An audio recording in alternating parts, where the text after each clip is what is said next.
Surgeon General issuing a new advisory today, warning that misinformation about the COVID-19 vaccines are delaying the end of the pandemic. Here to answer your questions about that and so much more, Dr. Todd Ellerin, Chief of Infectious Diseases at South Shore Hospital. Dr. Ellerin, we always appreciate your time and your wisdom. You've been battling these myths right here on Channel 5 ever since the vaccines were authorized. Our viewers trust what you have to say, so let's get through as many of these as we can. First one, will I test positive for COVID after getting a vaccine?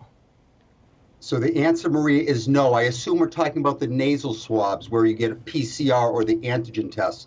The vaccines have nothing to do with that testing, will not interfere with those testing, will not lead to false positive results. Dr. T, here's another question that we've gotten. Are the COVID vaccines actually causing the variants?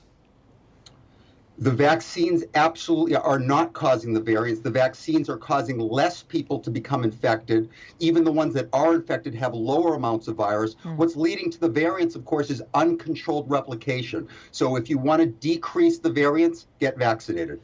Was the Johnson & Johnson vaccine created using fetal tissue? This is a big question out there.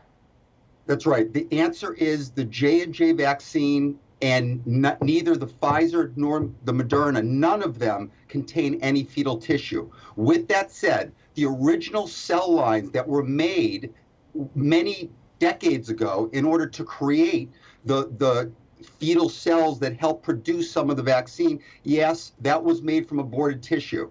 But remember, this is generations before, and there's no cell lines and no tissue that goes into any of these vaccines. And remember, the Vatican, other religious groups have basically said that they are promoting the use of these vaccines in patients. The other thing I want to say is that, remember, scientists are thinking along the same lines as these religious groups, and they want the best thing for everyone, the best health. So just keep that in mind. Again, we're asking questions that the viewers sent in. Could the COVID vaccines cause health problems that may not appear for years?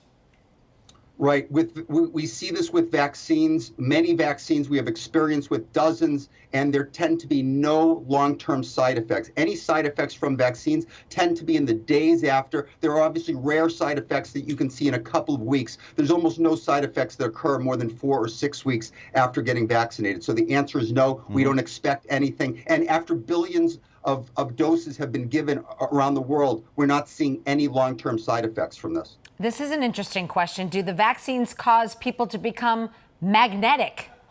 Maria, I think the only thing that has become magnetic is your personality after receiving the vaccine. Oh, is that it? Oh, that's what it took. Okay. The answer is no, and I'm going to show you this. I want to do a little experiment, okay? Oh, a little play. So this is magnetic, as you can see. Yeah. And if I put it on my forehead, it falls right down.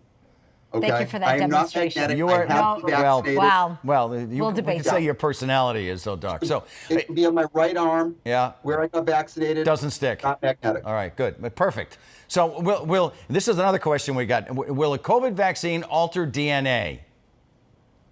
The COVID vaccines, none of them alter DNA. The messenger RNA vaccines like Pfizer and Moderna never even enter the nucleus. The J&J vaccine, it enters the nucleus, but the adenovirus, that is the vector that carries the genes that make the spike protein, are replicative defective. They do not get incorporated into the DNA. They cannot lead to any type of alteration in the DNA. So none of the vaccines can alter DNA. And this last one comes from me, and I'm sorry because it's just the breaking news about the Red Sox game, but are you surprised that at this point in the season, at this point in our treatment of the pandemic, in this point of our battle against the pandemic, a game has been canceled because of COVID? Was it the Yankees that were testing positive? It was right now. It's the Yankees that have tested positive. Multiple Yankees that have tested positive. What's happening to the New York Yankees? No, remember, the Delta variant's more contagious. We're going to see more positive cases. But remember, the good news, hopefully, like the last time the Yankees were infected, is that we're not going to see any hospitalizations, and people do very well as long as they're vaccinated. No surprises here. The key is, just like we heard, testing. Anyone who's positive, you isolate whether they've been vaccinated or not. And as long as you're vaccinated, you should do very well. Dr. T, thanks for your time. Take care, guys. Thank you. Be well, doctor. We have some breaking news.